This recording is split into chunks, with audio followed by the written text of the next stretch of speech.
Number one, put God first. Put God first in everything you do.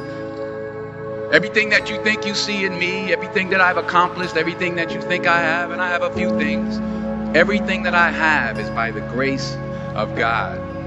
Understand that. It's a gift. 40 years ago, March 27th, 1975, it was 40 years ago, just this past March, I was flunking out of college. I had a 1.7 grade point average. I hope none of you can relate. I had a 1.7 grade point average.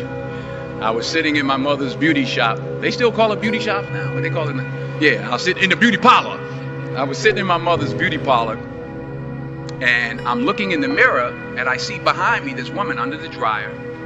And every time she looked up, every time I looked up, she was looking at me, just looking me in the eye. And I didn't know who she was, and I said, she said, somebody give me a pen, give me a pencil. I have a prophecy. March 27, 1975. She said, boy, you are going to travel the world and speak to millions of people. Now, mind you, I was flunked out of college. I'm thinking about joining the army. I didn't know what I was going to do, and she's telling me I'm going to travel the world and speak to millions of people.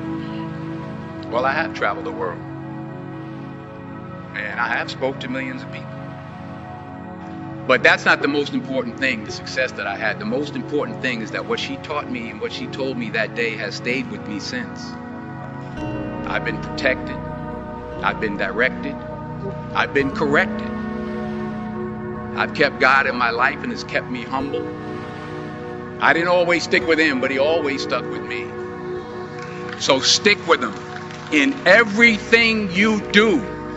If you think you want to do what you think I've done, then do what I've done and stick with God. Number two, fail big.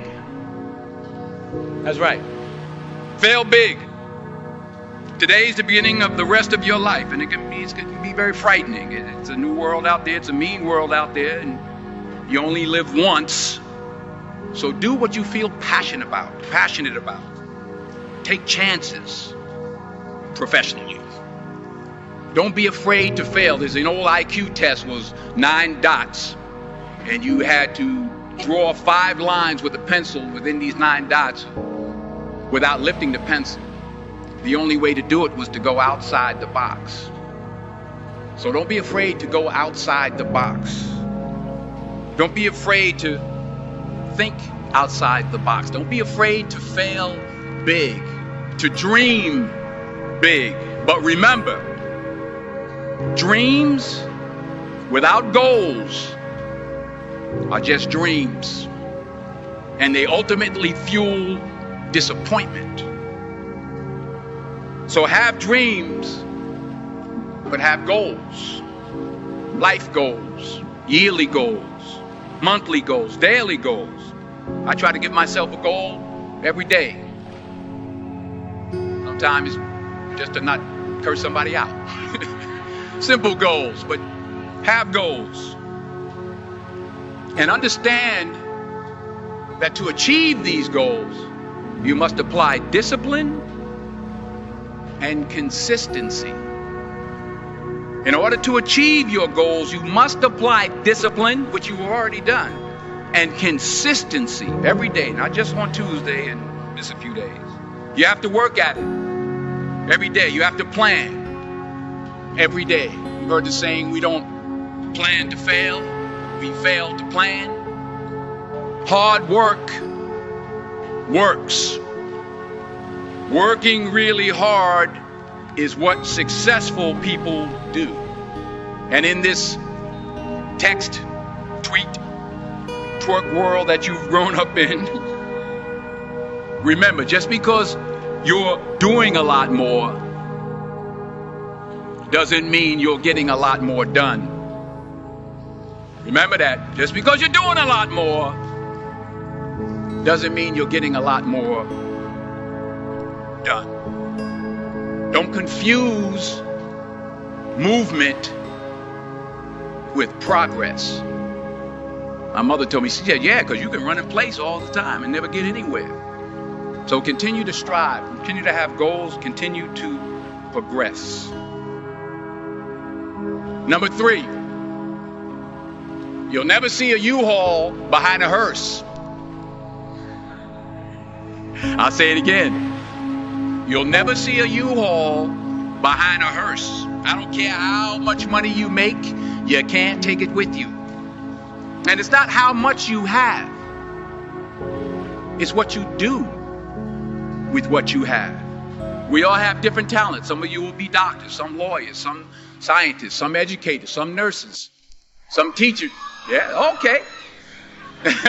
Some preachers. The most selfish thing you can do in this world is help someone else. Why is it selfish? Because the gratification, the goodness that comes to you, the good feeling that I get from helping others, nothing's better than that. Not jewelry, not big house I have, not the cars, but it's the joy. That's where the joy is, in helping others. That's where the success is.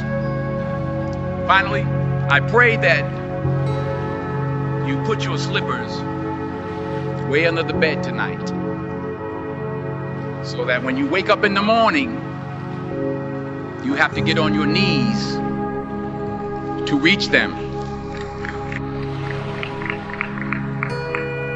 And while you're down there, say thank you for grace. Thank you for mercy. Thank you for understanding. Thank you for wisdom. Thank you for parents. Thank you for love. Thank you for kindness. Thank you for humility. Thank you for peace. Thank you for prosperity. Say thank you in advance for what's already yours. It's how I live my life. That's why I am. One of the reasons why I am today. Say thank you in advance for what is already yours. True desire in the heart for anything good is God's proof to you, sent beforehand to indicate that it's yours already. I'll say it again. True desire in the heart, that itch that you have, whatever it is you want to do, that thing that you want to do to help others and to grow and to make money, that desire, that itch, that's God's proof to you, sent beforehand already to indicate that it's yours. And anything you want good, you can have. So claim it. Work hard to get it. When you get it, reach back. Pull someone else up. Each one, teach one. Don't just aspire to make a living. Aspire to make a difference.